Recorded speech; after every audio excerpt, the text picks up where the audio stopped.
คนว่าตัวนึงเป็นมัน3 ชั้นปลาตัวทุกคนตอนนี้ก็สุกแล้วมึงสกี้ชิมมึงก่อนสบายดี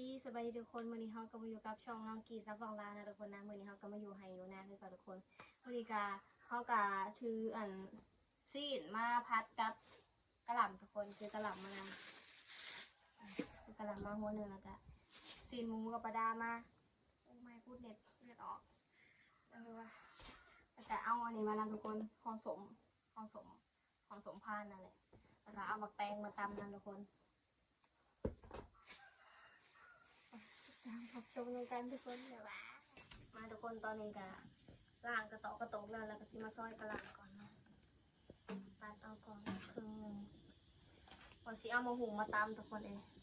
มันสายแล้วก็เลยไปนาก่อนยานงัวมากินตะกะนี่นะก็เลยมาก่อน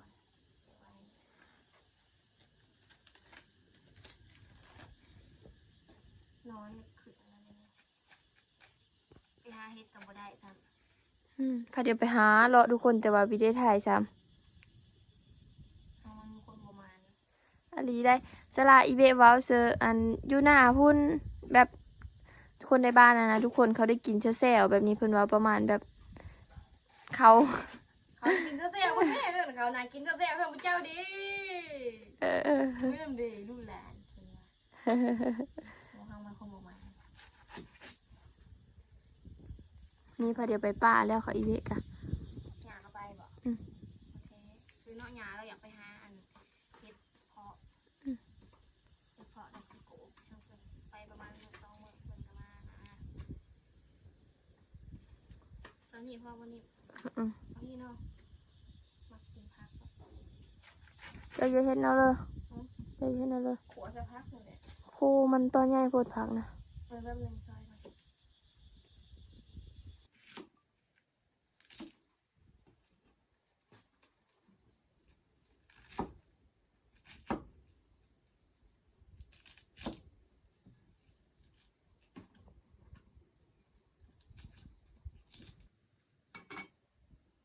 ยไปทุกคนเดี๋ยวเอา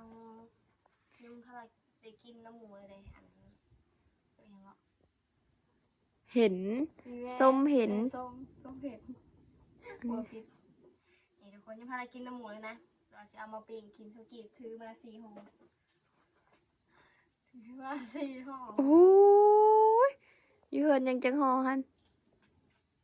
จะประมาณ5 ห่อโอ้ยเอามาหลายก็ได้ยานาบีมัดหักเอามาอีกจะเอามานั้นเชิญน้ำเดียวหันบ่นะกะเอามาตำเลยนี่นะตำบ่เอามา2 อันเสียมาตำทุกคนมันแปลงมา2 อันแล้วก็ถือปลาแดกมานำมือถือมังนาวมาเลยปลาแดกขวดนะทุกคนซีนเขากี่ก็ซื้อมานำปลาดาบ่หอดต้องโล1ประมาณขีด1วันขีดนึงขีดนึงกว่าอะไรขีดหนึ่งฉันนะเจ้าโลเชื่อมันกระลายได้โลนึงครึ่งโลไหมนักเลยนักน้ำแข็ง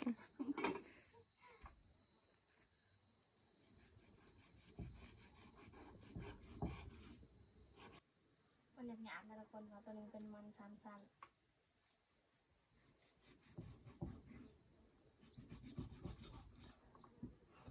ผมเป็นว่าเจ้าหยาบเจ้าโคตรหยาบ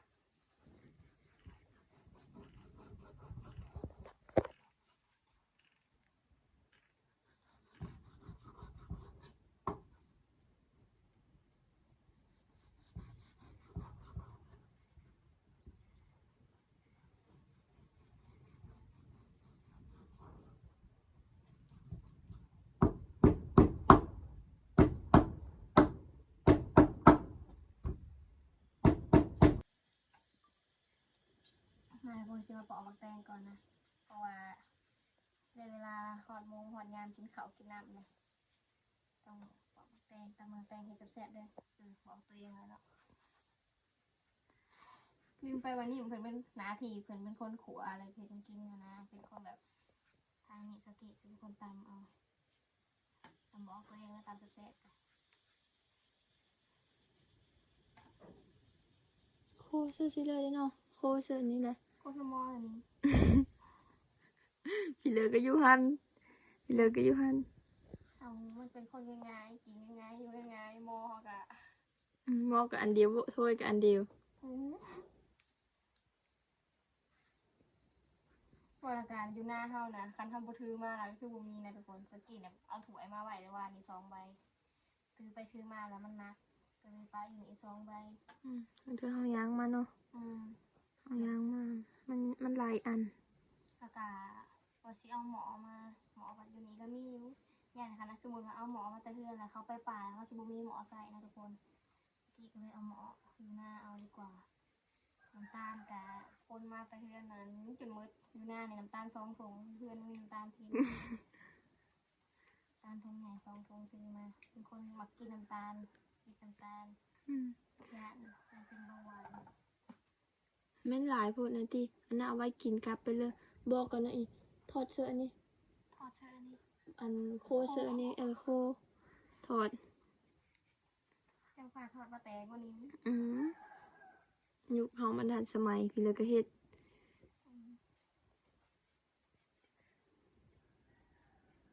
โตะยาแล้วก็จั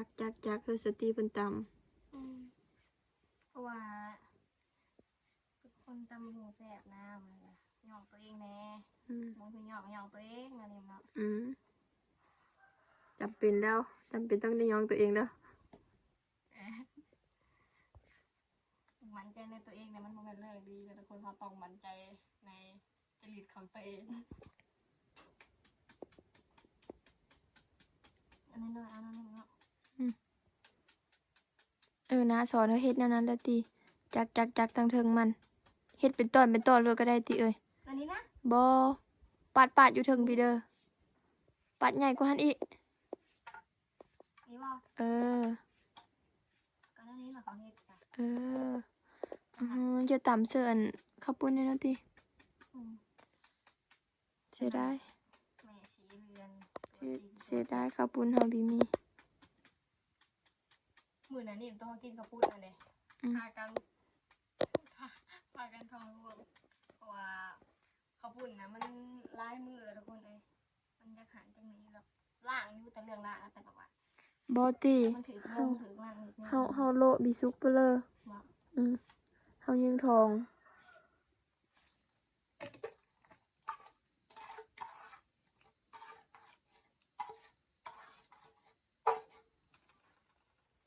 นี่ทุกคนสิมาตำมาพริกก่อนขัวตำไปแล้วก็ขัวสิ่งก่อนให้มันสุกง่ายแล้วก็เอาผักลงเอาพริกมาเนี่ย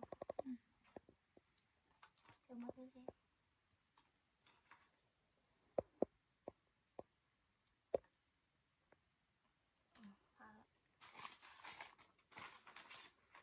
มึงเนี่ย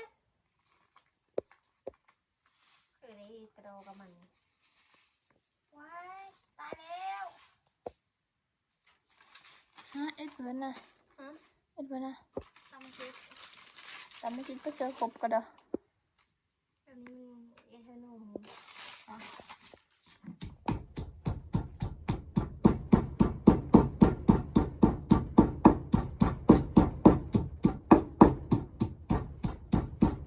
รู้สึกว่าอายมันคือมาใส่ตา แล้วก็เดียวทางค่อย เดี๋ยว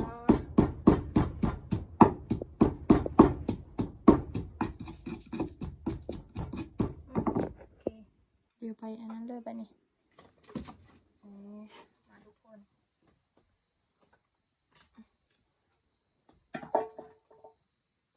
เอาซีนลงก่อนได้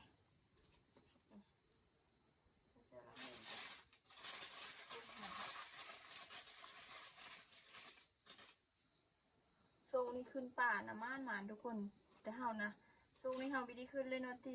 มีแต่เขาจะสาเขาเพื่อขึ้นมีคนมาพาตะกร้าทุกคนเลยมีคนมาพาตะกร้าโซงนี่นะบางสงกรานต์กับเมื่อบ่ผินกับพิก้ามาเลยคนเดียว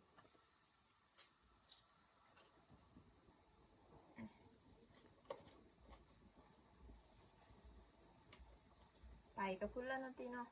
อืม ค ค่อยเสียง ตกมาน่ะ ค่อยเสียงมองเห็นแล้วเลยทุกคนจึงได้ไปเป็นปลาน้ำคาซาซาเดินหน้าวันที่10วันที่11ไปเสียงงบหลายทุกคนไปเสียงนะค่อยกับพี่ง้อยามพล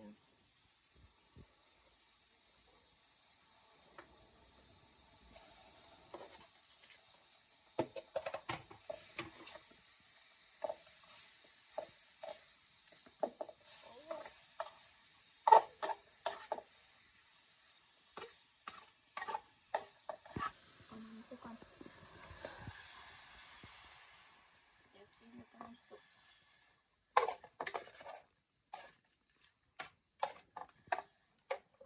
พอแล้วนี่งามนะ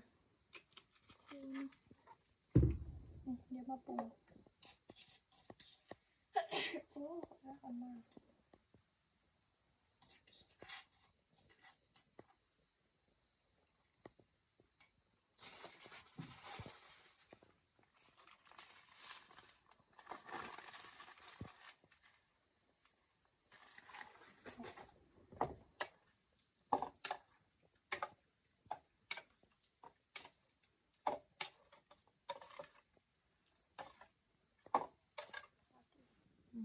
เอากระทะคือมันสุกจังเลยก่อนทุกคนเราจะเอาพักลงเอาน้ำตาลกะถ้าพักลูกเพื่อจะเอาเสื้อทุกคนมาทุกคนเอาเสื้อมือใช้เราตีน้องมาคิดนี่ เส้นมันบ่เผ็ดผลมันนี่ โอ้ยน้องจะดูเผ็ดอีกแล้วจ้ะ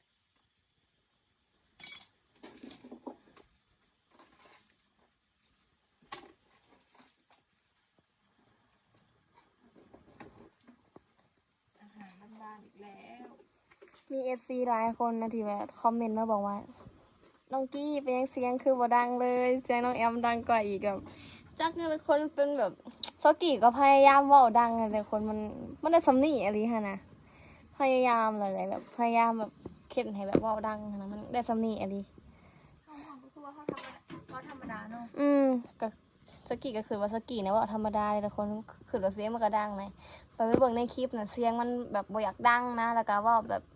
บ่ค่อยได้ยินนะจำพอแล้วแบบพี่ๆ FC จึงพี่มาบอกว่าน้องกี้เสียงบ่ดังเลยอย่างเงี้ยเนาะพยายามอยู่ทุกคนแต่มันได้สำนีอะไรนะปลาตัวทุกคนตอนนี้ก็สุกแล้วมึงสกกี้ชิมมึงก่อนชิมมันยังชิมน้ำนั่นแหละมันจึงบ่ฮ้อนแน่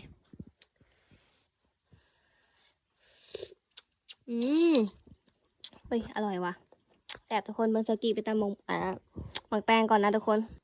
ทุกคนมาตำหมักแตงก่อนขันเสียงตัวเองเอาดังๆตี้ว่าดัง ดังแล้วบอกแบบปกตินะความรู้สึกว่ามันก็ดังพอสมควรนะแต่แบบว่าลงเวลาแบบลงคลิปไปปุ๊บเลย FC มักถามว่าเป็นยังเสียงคือบ่ดังรู้สึกผิดหวังกับตัวเองเสียงดังได้สำนี้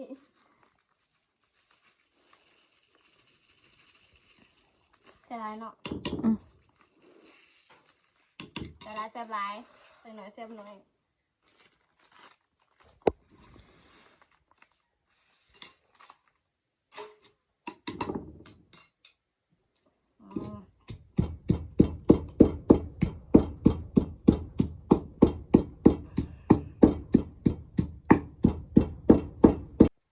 ต้องห่วงแล้วพอแปลกนะเลยจึงโจจึง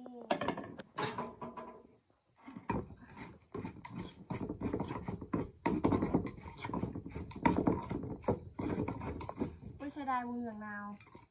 นี่ก็ส้มอยู่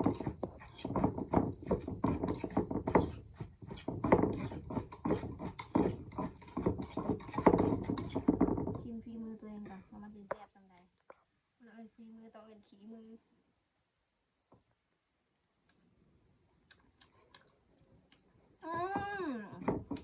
นี่แหละก็ตื่นมาคนยามเห็นอะไรกันเลย เจอ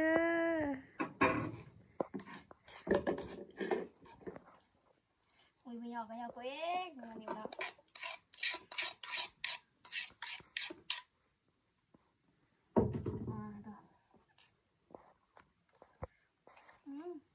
เราจังหูอร่อยมากตักนี่นะทุกคนหัวกระแซบตามกระแซบ คนงามเฮ็ด มีคนยองตัวเอง มีเพิ่อเฮาก็เฮ็ดให้เฮากินแต่สองคนนี่เนาะน้องเอาแต่สองคนเท่านี้แหละ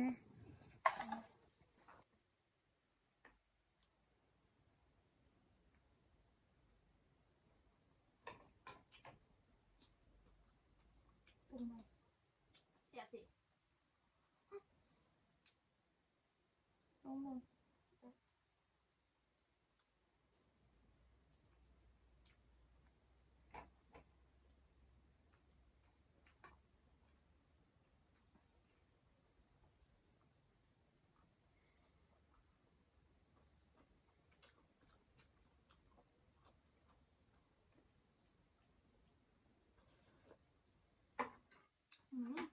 แบบนี้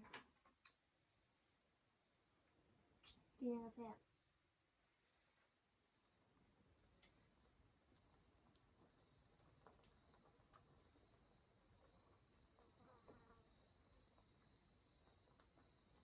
ทุกคนมีขายกันเต็มแห้งเป็นความสุขเลยเต็มแห้งองศาเลยเราเศร้าเรื่องเราเศร้าไม่ได้คุณ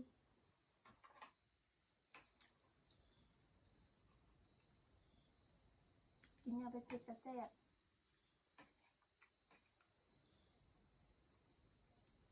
นี่ตัวเป็นเพชรนะทุกคนอันนี้ก็ต้องเพชรกำหนึ่งอันนี้คือเพชร2 กำอันหนึ่งเพชร2 กำอันหนึ่งเพชรกำหนึ่ง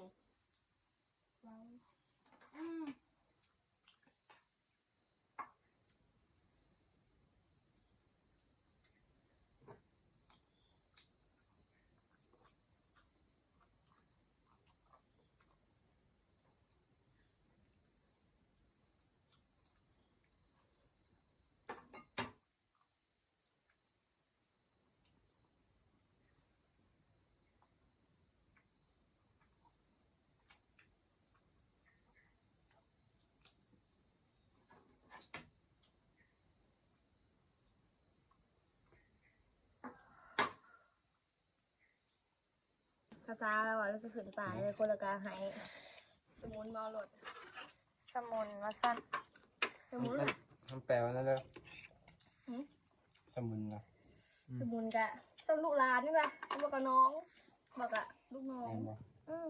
พี่น้อง มันแปลไปหลายทางเลยสมุนเลยแต่ มันมีเม้นบ่ นี่มาพัดกันมากินข้าวแล้วทุกคน มาตูดเป็นได้แซ่บบ่แซ่บบ่ เพิ่นบอกจะเอาจักรมาเขาก็มาตู้เลย ภาษาบ่เอาว่ะ มากินข้าวแล้วกับมือ มาซอยเผาควายตีเผางัว มาตู้เยอะ มาตูดเฉพาะแซ่บบ่แหละ ใช้ได้อยู่ อันนี้นะคะมันเฮ็ดน้ำบ่เอาเสร็จอันนี้อีกทีเป็นคนเฮ็ดอันนี้แซ่บกว่า ตำแตงแซ่บกว่า อ้ายนิ่มเกลียด โคนมันเก่งอันนี้ ต้ม อันนี้ก็แซ่บอยู่แต่ว่ามันเป็นนั่นเด้อ มันบ่คือ มันเยอะโคตร ตอนนี้เป็นคนใส่ จะอยากกินเต็มปากเต็มคำเลยแม่นบ่ คนตอนนี้ก็พากันกินข้าวกินน้ำแล้วทุกคนเลยสิพากันไปเก็บมะม่วงนาสาวสาวให้สาวกี่กับสาวหนึ่งไปเก็บมะม่วงแล้วทุกคนเลยตอนนี้ก็เป็นเวลา4 โมงแล้วคลิปนี้ก็ประมาณนี้ทุกคนไปเจอกัน